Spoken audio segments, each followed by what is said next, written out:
माता लक्ष्मी का पूजन करते हो दीपावली पर, ऐसा कोई घर नहीं, सनातन धर्म में ऐसा कोई घर नहीं जहां माता लक्ष्मी का पूजन नहीं होता दीपावली पर।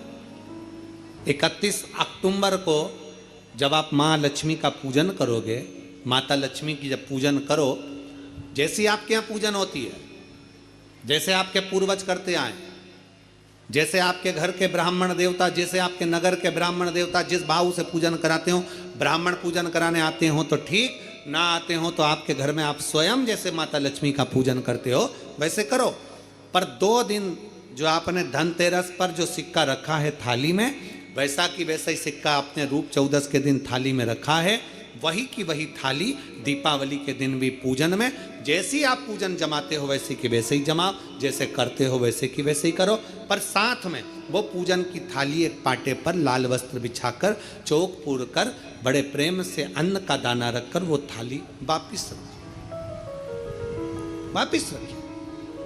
और दीपावली के दिन भी वैसी की वैसे ही पूजन करना है। आप अपनी पूजन जैसे करते हो वैसा करो, पर साथ में वही कंकु, चावल, रोली, मोली, हल्दी सब चढ़ाकर भगवान को बड़े प्रेम से जो सिक्के रखे हैं उन सिक्कों की पूजन वैसी की वैसी करना है जो 2 दिन से आप करते आ रहे। बस इतना याद रखें कि दीपावली के दिन जो आप लक्ष्मी का पूजन करें उसमें लक्ष्मी जी के सीधे हाथ की ओर घी का अखंड दीप, लंबी बत्ती का, और लक्ष्मी जी के उल्टे हाथ की तरफ तेल का लंबी बाती का अखंड दीप जलाना। अखंड दीप माता लक्ष्मी का जला। लक्ष्मी जी के उल्टे हाथ पर काय का दिया आएगा? जम के बोलो, तेल का, लंबी बाती का, और सीधे हाथ पर काय का आएगा? घी का दिया। दोनों दीप अखंड जलाना है, जो रात्रि को जलें सुबह तक वो जलते रहें, ऐसा दीप पर ध्यान देना है। और माता लक्ष्मी की पूजन कर कर जो सिक्के आपने रखे हैं उस पर 5 या 7 कमलगट्टे, हल्दी की गठान, अमरबेल के टुकड़े। पर इस पूजन में आपको हरी मूंग जो सिक्के आपने रखे हैं उस पर 5 या 7 कमलगट्टे, हल्दी की गठान, अमरबेल के टुकड़े। पर इस पूजन में आपको हरी मूंग, खड़ी जो मूंग आती है हरी, उसको भी थोड़ा सा समर्पित करना है।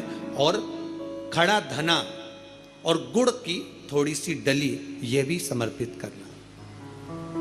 जो कमल का पुष्प हो, जो पुष्प आपके पास में हो लाल कलर का, वो माता लक्ष्मी को समर्पित करना है।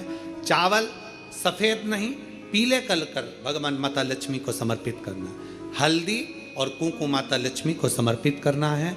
और माँ को भोग लगाकर बड़े प्रेम से माता की आरती कर कर, झोली पसार कर प्रणाम करना है। प्रणाम कर कर जब आप पूजन पूर्ण हो जाए, बड़े प्रेम से आनंद से आप लोग भोजन आदि सब करने के बाद में रात्रि का जो समय रहे, दीपावली की रात्रि का 11 बजे के बाद 11:30 से लेकर 12:30 के बीच में प्रयास करना कि किसी भी एक वृक्ष के नीचे, या तो पीपल या बेलपत्र या आंवला, किसी भी एक वृक्ष के नीचे रात्रि के समय पर जाकर एक दीप अवश्य लगाना घी का। और वापिस लौट कर आकर प्रयास करना कि कोई एक सिक्का, कोई भी 1 रुपया 2 रुपया, कोई भी घर में चारों तरफ घुमाने के बाद वो सिक्का अपनी अलमारी में, तिजोरी में या दुकान में जिसमें आप रख सकते हो उसको रखना। फिर अगले वर्ष आपसे बात करेंगे कि वो तिजोरी खाली तो नहीं हुई, बाबा ने भंडार भर कर रखा कि नहीं, उसने भरा कि ना भरा। प्रयास करें।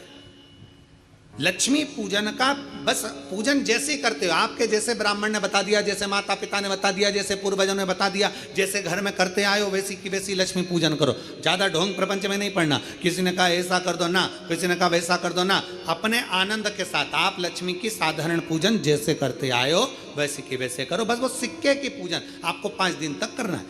तो दीपावली के दिन कौन सा दिन हो जाएगा? 3रा दिन पूर्ण हो जाएगा। फिर पड़वा के दिन का नियम, फिर दूज के दिन का नियम अभी अपन कथा में सुनेंगे। नियम से धारण कर कर माता लक्ष्मी का स्मरण करिए। और धीमा बजाओ भोलानाथ डमरू। लोगों से सोने के सिक्के देखे, मतलब ये भी चढ़ाना चाहिए। मैंने लक्ष्मी जी को चढ़ाते हुए चांदी के सिक्के देखे, मतलब ये भी चढ़ाना चाहिए। मैंने लक्ष्मी जी को चढ़ाने के लिए ये देखा, वो भी चढ़ाना चाहिए। घर में सामर्थ्यता नहीं है और कर जा कर तुम सामान लेकर माता लक्ष्मी को चढ़ाओ, लक्ष्मी जी कभी प्रसन्न नहीं होगी। लक्ष्मी कहती है